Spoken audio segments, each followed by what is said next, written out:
Within a single lifetime, the Arabian Peninsula transformed from warring tribes to a unified state. This new state would soon command one of the largest empires the world had ever seen. The change was rapid. Decades, not centuries. It wasn't a king or a general who led this. It was a merchant from Mecca named Muhammad. Until 40, Muhammad was known for honesty, not ambition. Before this, Arabia was defined by division, loyalty to clan, not nation. The desert bred independence and suspicion of outsiders. Survival depended on family and kin, with endless cycles of raids and feuds. The idea of a united Arabia was pure fantasy. The catalyst? A message from one man in a cave outside Mecca. It spoke of one God for all, not just one tribe, and called for an end to vengeance. It proposed a new community based on shared faith, not blood. This radical idea challenged the very foundations of Arabian life.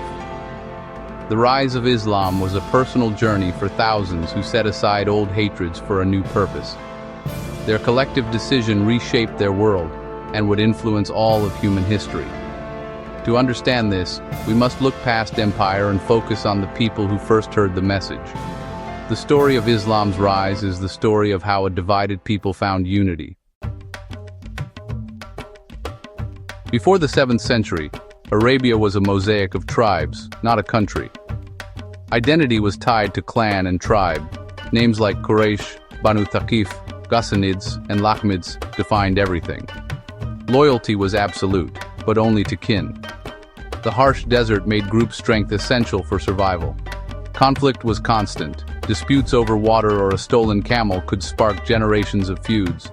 Blood feuds, or thar, demanded revenge and kept tribes in perpetual conflict. Peace was always temporary. Yet, there was shared culture, Arabic language, and a love for poetry. Poets were the tribe's historians and entertainers, celebrating bravery and chronicling battles. Annual fairs like Ukaz brought tribes together for trade and poetry, but didn't erase deep divisions. Spiritually, Arabia was fragmented. Most tribes practiced polytheism, worshipping tribal gods and goddesses. The Kaaba in Mecca housed idols for many deities, making Mecca a center for pilgrimage and commerce. Pilgrimage brought temporary truce, but religious diversity mirrored political disunity. Each tribe's patron gods reinforced separate identities. There was no sense of a single people or shared divine authority. The peninsula was united only by language and fleeting moments of peace. This was the world Muhammad would challenge. The story of change begins with Muhammad ibn Abdullah, born in Mecca around 570. Orphaned young, he was raised by his grandfather and uncle, gaining a reputation as Al-Amin, the trustworthy. He worked as a merchant for Khadija, whom he later married. Troubled by Mecca's inequalities and endless tribal conflicts, Muhammad sought solitude in a cave on Jabal al-Nur. At 40, he experienced a life-altering event. The angel Gabriel commanded him to recite. Terrified, Muhammad received the first verses of what would become the Quran, about a single, all-powerful creator. This was the start of a revelation that would continue for 23 years. Shaken, Muhammad confided in Khadija, who became the first Muslim. Her faith and support were crucial in these uncertain days.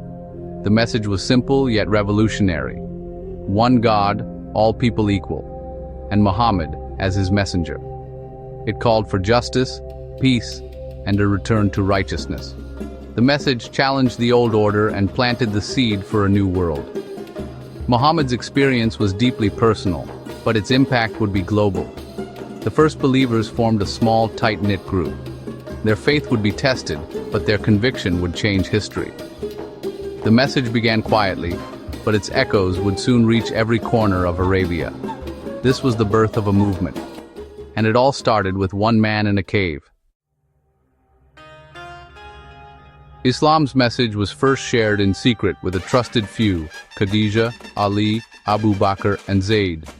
Early followers were drawn by the call for social justice, charity, and spiritual equality. Many converts were marginalized. Younger sons, foreign merchants, and especially slaves. Islam declared that worth was based on piety and actions, not wealth or tribe. This new community, the Ummah, was a radical break from tradition. Brotherhood was based on belief, not blood. Wealthy merchants prayed beside former slaves. The old tribal system was directly challenged. Loyalty shifted from tribe to God and the community of believers. This shift was crucial in breaking Arabia's divisions. The Quraysh elite saw Islam as a threat to their economic, political, and social order. Persecution followed, mockery, harassment, and violence, especially against the vulnerable. The small community's faith was tested daily, but their unity and conviction only grew stronger. The seeds of revolution had been planted. Persecution in Mecca intensified, leading to a harsh boycott against Muhammad's clan. Muhammad lost his wife Khadija and his protector Abu Talib, leaving him vulnerable. With no safety left, he sought a new home. After rejection in Taif, he met pilgrims from Yathrib, a city torn by tribal feuds. Impressed by his message and reputation, Yathrib's leaders invited Muhammad to mediate and lead. The Pledge of Aqaba sealed their loyalty and offered Muslims sanctuary.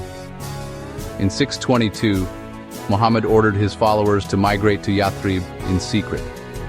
The Quraysh plotted to kill him, but Muhammad and Abu Bakr escaped by night. This migration, the Hijra, marked the start of a new era and the Islamic calendar. The Muslim community transitioned from persecuted minority to self-governing state. Yathrib became Medina, the city of the Prophet. The Hijra was more than a journey. It was the birth of a new society. The foundation for unity and transformation was set. The stage was ready for a new chapter in Arabian history. In Medina, Muhammad's first task was to unite diverse groups: Meccan migrants, local converts, and Jewish tribes. He drafted the Constitution of Medina, a groundbreaking social contract. It declared all signatories, Muslims and Jews, a single community, or Ummah. Mutual defense replaced tribal feuds. Justice was communal, not private vengeance. Religious freedom was guaranteed for all. The Constitution turned the ideal of unity into political reality. Old rivalries faded as loyalty shifted to the new community. This document became a model for peaceful coexistence and shared law. It was the first major step toward a unified Arabian state. Medina's statehood was just the beginning. Unity meant confronting the old tribal system. Years of conflict with the Quraysh followed, including key battles like Badr and Uhud. Muhammad's diplomacy and alliances slowly isolated Mecca. Treaties with neutral tribes shifted the balance of power. The Treaty of Hudaybiyah, a 10-year truce, was a turning point. It allowed peaceful interaction and recognized the Muslim community as an equal power. During peace, Islam spread faster than during war. Former enemies, impressed by Medina's justice, converted and joined the movement. The old order was crumbling. The message of unity was winning hearts across Arabia. The stage was set for a final transformation. The truce was broken when Quraysh allies attacked a Muslim-allied tribe. Muhammad assembled a massive army and marched on Mecca. The city surrendered without a fight. Its leaders realized resistance was futile. Instead of vengeance, Muhammad declared a general amnesty. "There is no blame on you today. Go, you are all free." This act of mercy stunned his former enemies and won their loyalty.